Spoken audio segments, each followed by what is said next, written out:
Hello friends, welcome back.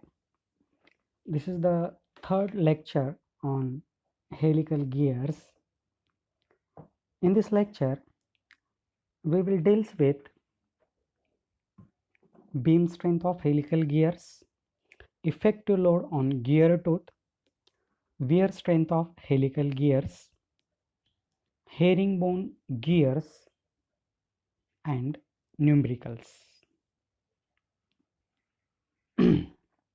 The first point, beam strength. Here, in case of a helical gear, to determine the beam strength, it is necessary to consider equivalent spur gear or the formative spur gear or virtual spur gear that is discussed in a virtual number of teeth that is in a lecture number first, virtual number of teeth. In that bit we discuss a formative spur gear or equivalent spur gear. Okay. For determining the beam strength, the helical gear is considered to be a equivalent to a formative spur gear. The formative gear is an imaginary spur gear in a plane perpendicular to the tooth element. The pitch circle diameter of this gear means imaginary spur gear. Pitch circle diameter is d dash, number of teeth z dash, and module mn. Now everyone knowing about the beam strength of spur gear. See the equation number A, beam strength of a spur gear. SB is equal to MB sigma B into Y. SB is the beam strength, M is the module, B is the face width, sigma suffix B is the bending stress, and Y is the Lewis form factor. This equation is applicable to a formative spur gear. Now refer this sketch carefully. In this sketch, SB is equal to SBN, beam strength perpendicular to the tooth element. M is equal to M suffix n, normal module. B is equal to B divided by cos psi. Y is equal to Lewis form factor based on virtual number of teeth. See, remember this, Y Lewis form factor, and it is based on virtual number of teeth, that is Z dash. Now substituting this value in equation A, after substituting we get a relation SB suffix n is equal to M suffix n B sigma B into Y divided by cos psi. Then we refer a figure B. In figure B, SB is the component of SBN in the plane of rotation, and thus we consider a cos psi, that is the adjacent side SB to the hypotenuse SBN, and therefore SB is equal to SBN into cos psi. Consider equation C. Now from equation B and C, the beam strength SB is equal to Mn B sigma B into Y. That is consider equation number D. Equation D is known as a Lewis equation for helical gear. In this equation, form factor Y is based on virtual number of teeth. Remember once again, in this equation, form factor Y based on virtual number of teeth, that is Z dash. Equation D gives the beam strength in the plane of rotation. Therefore, the beam strength SB indicate the maximum value of tangential force that the tooth can transmit without bending failure. Beam strength should be more than the effective load between meshing teeth. Once again, remember this term is very important. Beam strength should be greater than effective load between meshing teeth. Next, effective load on gear tooth. Now there are two loads basically act on a gear tooth. Uh, First one is the static load and second one is the dynamic load. Static load means a tangential force. Tangential force is obtained by using these two relations which is shown on the screen. Torque that is find by using the relation 16 to 10 to the power 6 kilowatt divided by 2 pi n. And after getting the torque, we use the definition of torque. Torque is equal to tangential force into radius, that is d by 2, and we get a value of tangential force 2 times torque divided by pitch circle diameter.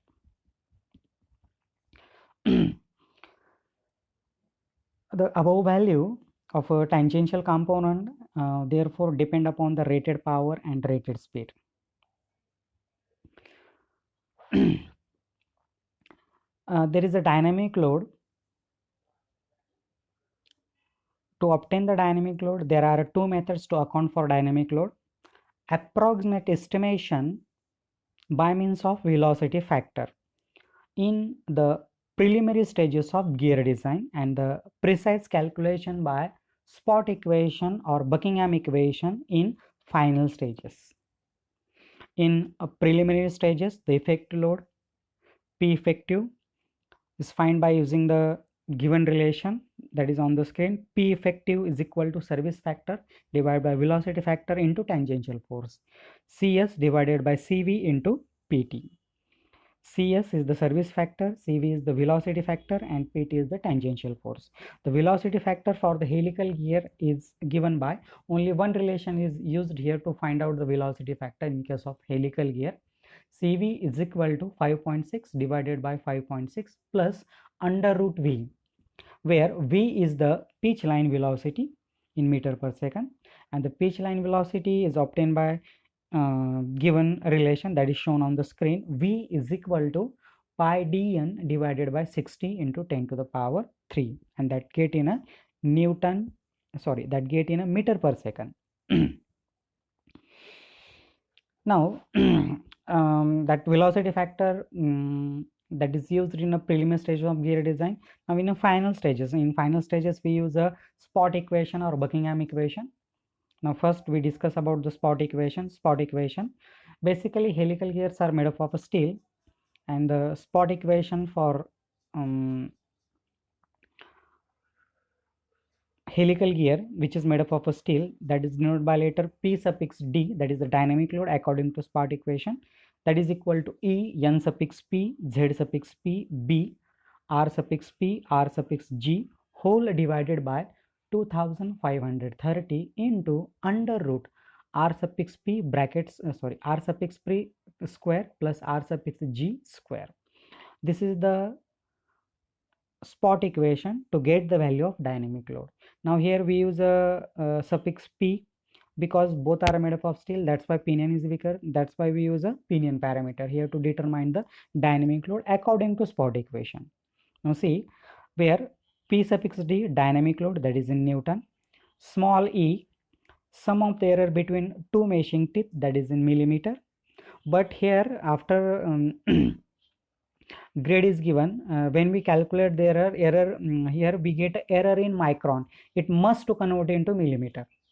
If it is not convert, then we solve a problem and the answer we get wrong. Okay, remember this. Here as per the grade, when we find out the error, the value of error we get in a micron, and it must to convert into millimeter when to put in this relation. E is equal to EP plus EG. EP is the error in pinion, EG is the error in gear. N suffix P speed of pinion, that is in RPM. Z suffix P number of teeth on pinion. B face width in millimeter. R suffix P and R suffix G pitch circle radius of pinion and gear respectively. Now in this case, in a final stage, the effective load is found by using this relation that is shown on the screen when we use a spot equation to get the value of dynamic load. P effective is equal to CS into PT plus PD cos alpha suffix n into cos psi. Using this relation, we get the effective load in the final stages of gear design when we use a dynamic load by spot equation. Remember this. when we use a spot equation, then we use this relation to get the value of effective load. Okay, in order to avoid the failure of gear tooth due to bending, the beam strength should be greater than effective load. Next, dynamic load by Buckingham equation. Buckingham has used a term incremental dynamic load, that is P suffix D. The dynamic load is given by the relation P suffix D is equal to 21V inside the bracket CEB cos square psi plus PT bracket complete into cos psi whole divided by 21V plus under root CEB cos square psi plus PT. Using this relation, we get the dynamic load according to Buckingham equation, where P suffix D dynamic load or incremental dynamic load, that is in Newton, V is the pitch line velocity in meter per second, C is the deformation factor in Newton per mm square, E is the sum of error between meshing teeth, that is in millimeter, B is the phase width in millimeter, P suffix T tangential force due to rated power, that is in Newton, and psi is the helix angle, that is in degree. When we use a Buckingham equation to get the value of dynamic load, in that case the effective load in a final stage of gear design that is determined by using this relation that is shown on the screen. Effective load is equal to service factor into tangential force plus dynamic load when we use a Buckingham equation to get the value of dynamic load. When we use a spot equation, then effective load is obtained by the relation service factor into tangential force plus dynamic load into cos alpha suffix n into cos psi. Remember this, that is the difference. Next, wear strength. Same thing is here. The wear strength equation of the spur gear is modified to suit the helical gear. For this purpose, a pair of helical gear is considered to be equivalent to a formative pinion and formative gear in a plane perpendicular to the tooth element. Now, we know the wear strength for the spur gear, that is given in equation A. Wear strength SW is equal to BQ dp d dash suffix p into k. Now referring figure A, SW is equal to SW1 wear strength perpendicular to the tooth element, B is equal to B by cos psi face width along the tooth element, D dash suffix P is equal to dP divided by cos square psi, pitch circle diameter of the formative pinion. Now substituting these three values in equation A, and then we get a relation B, SWN is equal to BQ dpk divided by cos cube psi. Now refer figure B. When we refer a figure B, the component SWN is the in the plane of rotation is denoted by SW, and therefore SW is equal to SWN into cos psi. From equation B and C, wear strength SW is equal to BQ dpk divided by cos square psi. This is the equation of wear strength for the helical gear, and that equation is called as a Buckingham equation of wear strength. Equation number D is known as a Buckingham equation of wear strength. Equation D gives the wear strength in the plane of rotation. Therefore, wear strength SW indicate the maximum tangential force that the tooth can transmit without pitting failure. Without pitting failure. Next, herringbone gear.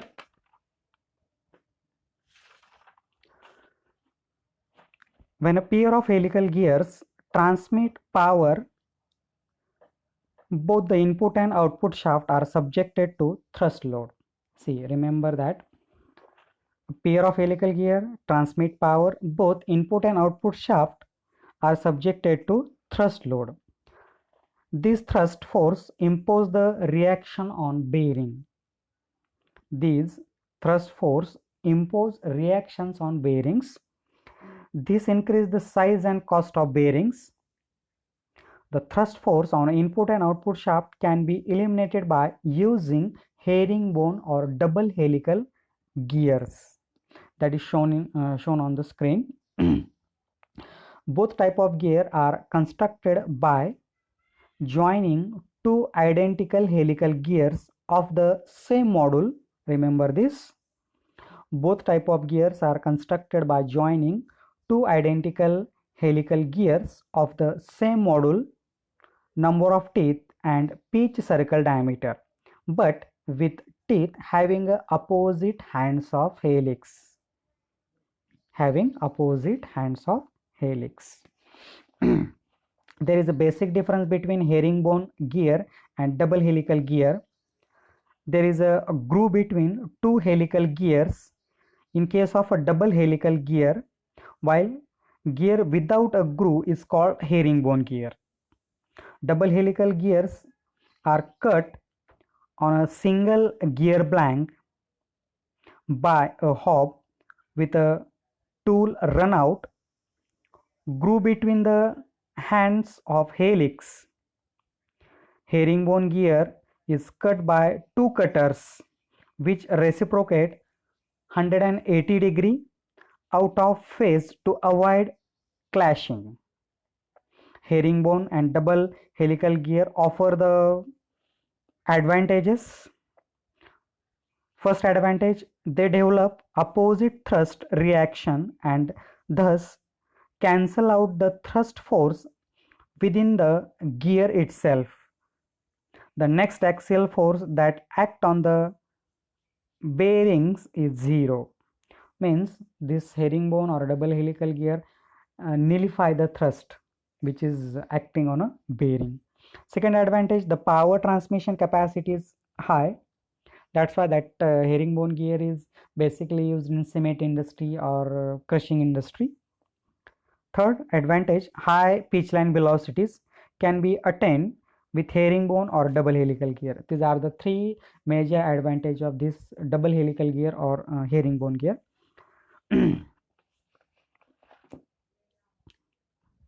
Now let me solve one numerical.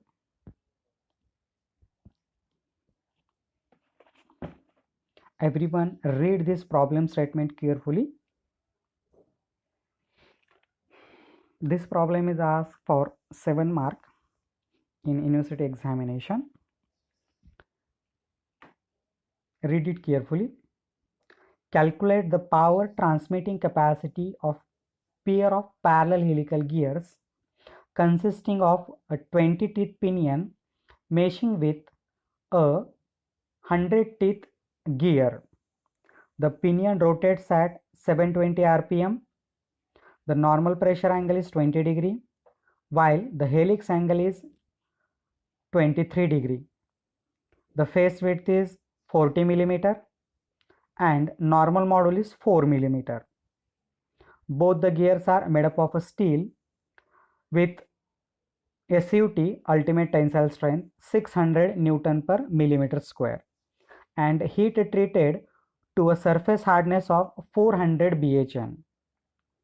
Take C suffix S service factor 1.75 and factor of safety as 2. Assume that the velocity factor account for the dynamic load. Remember this. Assume that the velocity factor account for dynamic load. Lewis form factor for various number of teeth are as in table below.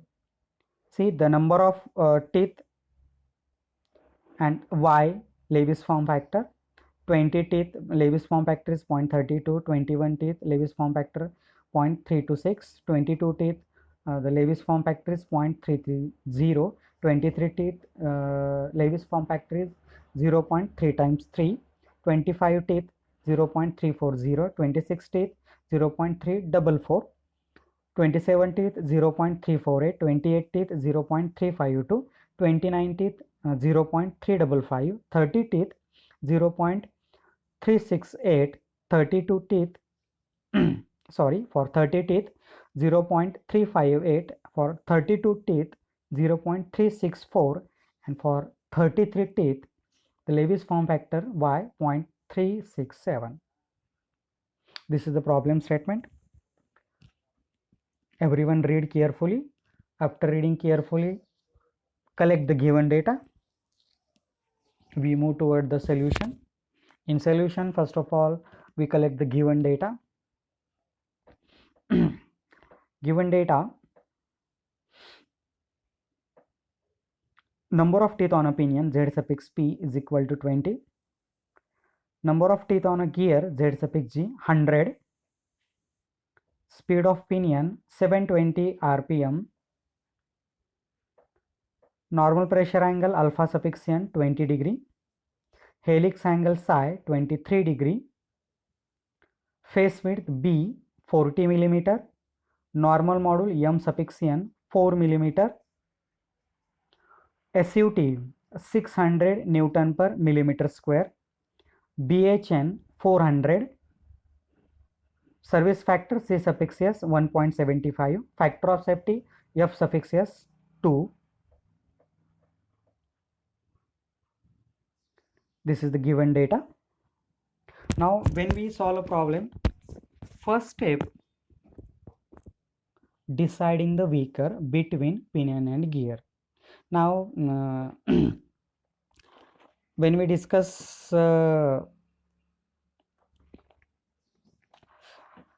spot equation, in that we mention one term, helical gear are usually made up of a steel. Remember that. And the material for helical gear is steel. That's why both pinion and gear are made up of steel. Pinion should be weaker. Material is same. Then our criteria, pinion should be weaker. Okay. Now step number first, deciding the weaker between pinion and gear. Since both the gears are made up of same material, the pinion is weaker than gear. Now in this step, we do the raw calculation which is necessary in next steps. The first step, speed reduction ratio, that is I, or the velocity ratio. How to get the value of velocity ratio? Z suffix g divided by Z suffix p, or the speed of pinion to the speed of gear, or pitch circle diameter of gear to the pitch circle diameter of pinion. Now here in this case, the number of teeth is given.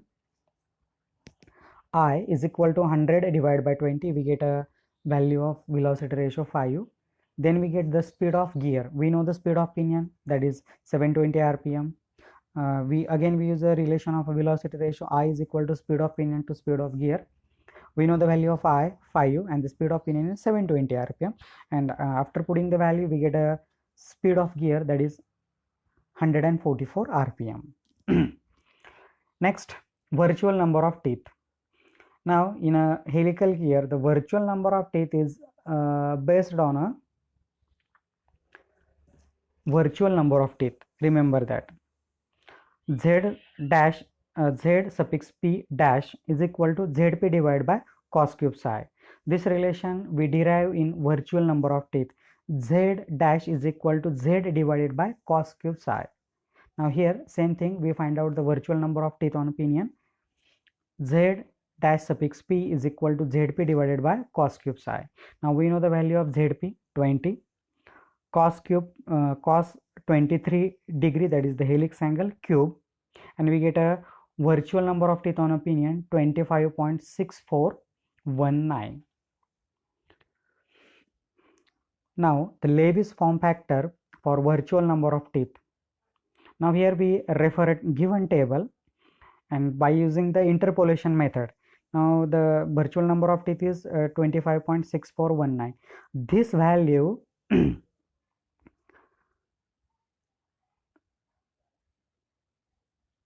this value lies between 25 teeth and 26 teeth, and here 25 and 26 we consider a 25x1 and 26x2. The Lewis form factor for 25 teeth 0.340, that is y1, and for 26 teeth the Lewis form factor is y2, that is 0.344, and this z dash suffix p is considered as the x. Okay, now we use the interpolation. Y is equal to y1 plus y2 minus y1 into x minus x1 divided by x2 minus x1. This is the interpolation. This is the interpolation formula. Now we know the values y1, y2, x1, x2, and also x, and we substitute this value and we get a Lewis form factor for virtual number of teeth on a pinion that is for 25.6419. The Lewis form factor Y 0.3425. Bending stress sigma b, that is knowing to SUT by 3. SUT is 660 divided by, the ultimate tensile strength is 600 divided by 3, and we get a value of a bending stress sigma b 200 Newton per mm square. Now the second step, here we find out the rated power. For finding the rated power, first of all we decide the criteria. And how to decide the criteria? We find out the beam strength and wear strength, and the lower value is considered as a design criteria. Okay, here step number second, we find out the beam strength of a helical gear. We know the relation for beam strength of helical gear. SB is equal to Mn, that is normal module, Mn b sigma b into y. We know the value of Mn, that is given in the problem 4. Face width is also given into 40. Sigma b is multiplied by 200 into Lewis form factor for virtual number of teeth, that is already calculated in a first step, 0.3425, and we get a beam strength 10,960 Newton. Step number third, wear strength. We know the relation of wear strength. Wear strength SW is equal to BQ dPk divided by cos square psi. Now here we know the value of face width, we know the value of that helix angle psi. All the another values are unknown here. Now first of all, Q is the ratio factor. Here we get the value of ratio factor 2 Zg divided by Zg plus Zp. Now we know the number of teeth on gear and pinion, just we substitute the values in that relation, and we get a ratio factor Q is equal to 1.6667. Pitch circle diameter of pinion, that is Zp Mn divided by cos psi. Zp number of teeth on pinion 20 into normal module 4 divided by cos 23 degree, and the pitch circle diameter of a pinion is 86.9088 millimeter.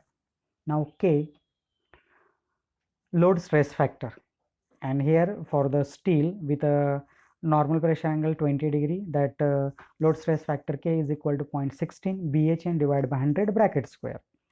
This is the relation for load stress factor K. 0.16 BHN is 400 divided by 100 bracket square, and after simplification we get a load stress factor K is equal to 2.56. Now substitute these three values in the equation of wear strength. Wear strength equation, once again, BQ dPk divided by cos square psi. Now substitute the value, B is 40 into Q 1.6667 into pitch circle diameter dP 86.9088 into K 2.56 whole divided by cos 23 degrees square, and after simplification we get the value of wear strength 17,505.27671 Newton. Now here we observe the beam strength and wear strength. Beam strength is less than wear strength, and therefore beam strength is the criteria of failure. Beam strength is the criteria of failure. Now in a problem clearly mention that consider a velocity factor account for dynamic load. Means here we need not to use a spot equation or Buckingham equation to get the value of dynamic load. We are in the preliminary stage of gear design. In preliminary stage we use the velocity factor to get the value of dynamic load. Same thing is applied here, which was applied in a spur gear. Now the step number 4, tangential force due to the rated power. Pitch line velocity, we know the relation for pitch line velocity, V is equal to pi dp n suffix p divided by 16 to 10 to the power 3 pi into pitch circle diameter 86.9088 into 720 divided by 16 to 10 to the power 3, and we get a pitch line velocity 3.2763 meter per second. Then the velocity factor. Velocity factor for helical gear is only one velocity factor for helical gear, and that is shown on the screen. CV is equal to 5.6 divided by 5.6 plus under root V. Now substitute the value of pitch line velocity in that relation, and we get a velocity factor CV is equal to 0.7557. Now beam strength, we know the relation for beam strength. Beam strength is equal to effective load into factor of safety. Effective load in account of dynamic load service factor divided by velocity factor into tangential force into factor of safety. Now we know the value of beam strength. Here we substitute the value of beam strength. We know the service factor, we know the velocity factor, and we know the factor of safety. These are the parameters known to you. Only tangential load is an unknown factor. After substituting this value, we get a value of tangential force PT is equal to 2366.4205 Newton. Now after getting the value of tangential force, we move to the step number 5, power transmitting capacity of a gear. For finding the power, we know the relation of power 2 pi nt divided by 60. We need a torque to get the value of power. That's why first of all in this relation we get the torque, and here we use the relation for torque. M suffix t is equal to tangential force into pitch circle radius of pinion. We know the definition of torque. Torque means what? Tangential force into the radius. Means tangential force M suffix t is equal to Pt into d suffix p divided by 2. Now here we know the value of tangential force, and also we know the value of pitch circle diameter of pinion. Now substitute this value and we get a torque 102831.383 Newton millimeter. This torque we get in a millimeter because the force in Newton and the radius in millimeter. Obviously our unit of torque is Newton millimeter. After getting the torque, we use the relation of power kilowatt is equal to 2 pi n suffix p mt divided by 60 into 10 to the power 6. Now substitute the value of speed and torque, and after substituting the value of speed and torque, we get a rated power which is transmitted by pair of helical gear 7.7533. That much that power is transmitted by pair of helical gear. This is about the this is about the whole thing of helical gear. If you have any query regarding this lecture, please ask. Thank you very much.